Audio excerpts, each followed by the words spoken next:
In the summer of 1898, the world changed in just 113 days. An aging European empire, a rising industrial power, a mysterious explosion in a distant harbor, and suddenly, war. This was not just a conflict between Spain and the United States. It was the moment America stepped beyond its continent and into empire. Before 1898, the United States largely focused on its own expansion across North America.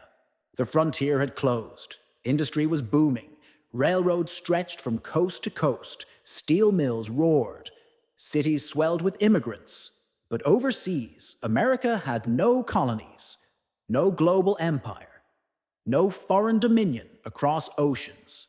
That was about to change. This is the story of how a short war reshaped the balance of global power, ended 4 centuries of Spanish imperial rule, and transformed the United States into a world empire. This is the Spanish-American War.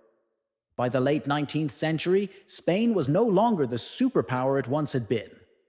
400 years earlier, Spanish ships had crossed the Atlantic and conquered vast territories in the Americas. Gold and silver from the New World poured into Madrid. Spain controlled lands stretching from Mexico to Peru, from the Caribbean to the Philippines, but empires do not last forever. By 1898, most of Spain's American colonies were gone. One by one, they had fought for independence in the early 1800s. Mexico, Colombia, Argentina, Chile, all gone. Spain clung to only a handful of overseas territories: Cuba, Puerto Rico, Guam, and the Philippines. Cuba was the jewel. Just 90 miles from the coast of Florida, Cuba was rich in sugar plantations and tobacco. It was strategically vital. And for decades, Cuban rebels had fought for independence. Spain responded brutally. Spanish General Valeriano Weyler introduced a harsh reconcentration policy. Rural civilians were forced into camps to separate them from rebels. Disease spread. Food shortages followed. Thousands died. American newspapers began reporting horrifying stories from Cuba. But were they reporting facts or fueling something else? In the 1890s, American journalism was changing. Competition between major newspapers in New York became fierce. Sensational headlines sold papers. Graphic stories of cruelty grabbed attention. Illustrations exaggerated violence. Publishers like William Randolph Hearst and Joseph Pulitzer were locked in a circulation war. Cuba became their battlefield. Headlines screamed of Spanish atrocities. Stories described suffering women and starving children. Emotional language filled the pages, whether fully accurate or not. The effect was powerful. American public opinion began to shift. Sympathy for Cuban rebels grew. Anger toward Spain intensified. The United States government watched carefully. President William McKinley was cautious. He didn't want war. The nation had not fought a major foreign conflict in decades. The Civil War was still within living memory. But pressure mounted. Business interests saw opportunity in Cuba. Expansionists believed America should assert its power globally, and the public, influenced by headlines, demanded action. Then, everything changed. February 15th, 1898. Havana Harbor. The American battleship USS Maine sat quietly at anchor.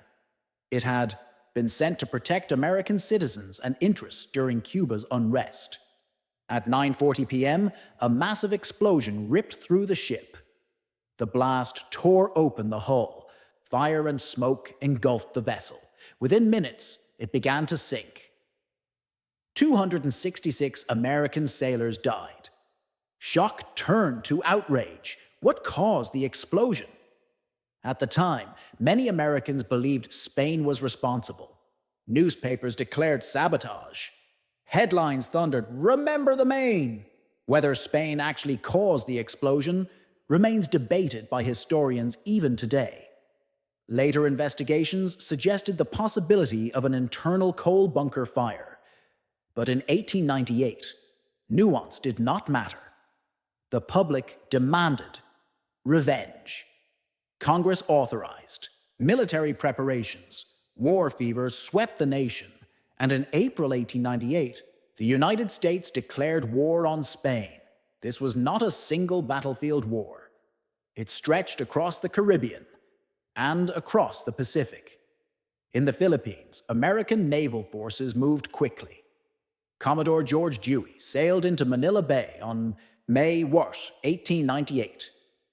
In a stunning display of naval superiority, the American fleet destroyed the Spanish squadron in hours. Spain's Pacific Fleet was annihilated. The United States had demonstrated something new. Modern naval power, steel ships, rapid-fire guns, coordinated strategy.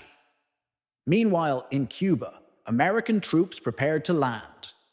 Among them was a former Assistant Secretary of the Navy who had resigned his post to fight. His name was Theodore Roosevelt. He helped form a volunteer cavalry unit known as the Rough Riders, a mix of cowboys, Ivy League athletes, and adventurers. In July 1898, American forces advanced toward Santiago. One of the most famous engagements followed, the charge up San Juan Hill. Roosevelt and his men fought fiercely. Though the battle was chaotic and poorly coordinated, American forces eventually captured the heights. Spain's Caribbean fleet attempted escape from Santiago Harbor. It was destroyed. Within weeks, Spain's military position collapsed. The war, that many expected to be long and costly, was shockingly brief. By August 1898, fighting ceased. Peace negotiations began in Paris. Spain had little leverage. Under the Treaty of Paris, Spain relinquished control of Cuba. It ceded Puerto Rico and Guam to the United States, and for $20 million, it transferred the Philippines to American control. In just 113 days, the United States had acquired overseas territories thousands of miles away. America was no longer simply a continental republic. It was now an imperial power. But victory brought new questions. Should the United States rule foreign peoples? Was empire compatible with democracy? Had America betrayed its own founding ideals? The debate would divide the nation. The Spanish-American War was short, but its consequences were enormous. Spain's global empire, built over centuries, effectively ended. The United States emerged as a new force on the world stage. But in the Philippines, war was not over, and America's path into empire would prove far more complicated than anyone imagined. The unexpected war. The guns in Cuba had fallen. Silent, Spain had surrendered. American newspapers celebrated victory. But in the Philippines, the story was only beginning. When Commodore George Dewey destroyed Spain's fleet in Manila Bay, Filipino revolutionaries believed freedom was finally within reach. For years, they had fought Spanish rule. Their leader, Emilio Aguinaldo, had returned from exile with hope. He believed the United States had come as an ally. He believed independence was coming. But when the Treaty of Paris was signed, the Philippines were not granted freedom. They were sold. $20 million. An entire archipelago transferred from one empire to another. To many Filipinos, this felt like betrayal. Tensions rose. American troops occupied Manila. Filipino forces surrounded the city. Negotiations failed. Then, on February 4th, 1899, a shot was fired outside Manila. It ignited a new war, the Philippine-American War. This conflict was very different from the short war against Spain. It was longer, more brutal, more complicated. Filipino fighters initially engaged in conventional warfare. They were defeated quickly in open battle. Then they shifted to guerrilla tactics, ambushes, hit-and-run attacks, rural resistance.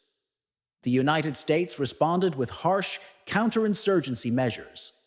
Villages were burned, suspected rebels were detained, civilian populations were relocated. Disease spread in crowded camps. The war dragged on for years. Thousands of American soldiers died. Hundreds of thousands of Filipino civilians perished from combat, famine, and disease. Back in the United States, the public was divided. Had America liberated or conquered? The Spanish-American War had begun with patriotic unity. But the Philippine conflict shattered that unity. A powerful movement emerged, the Anti-Imperialist League. Its members included prominent figures, industrialists, politicians, intellectuals, even writers like Mark Twain. They argued that ruling foreign territories without granting them full rights contradicted American principles. The United States had been founded in rebellion against empire. Now it was becoming one. President McKinley defended the policy. He claimed the United States had a duty to civilize and uplift the Filipino people. Many Americans supported expansion. They believed the nation needed overseas markets. Naval strategist Alfred Thayer Mahan had argued that great powers required strong fleets and global bases. Puerto Rico, Guam, the Philippines. These were stepping stones into the Pacific. The debate was not just moral, it was strategic. Was America destined to remain isolated or to compete with European empires? The election of 1900 became a referendum on empire. McKinley won. Expansion would continue.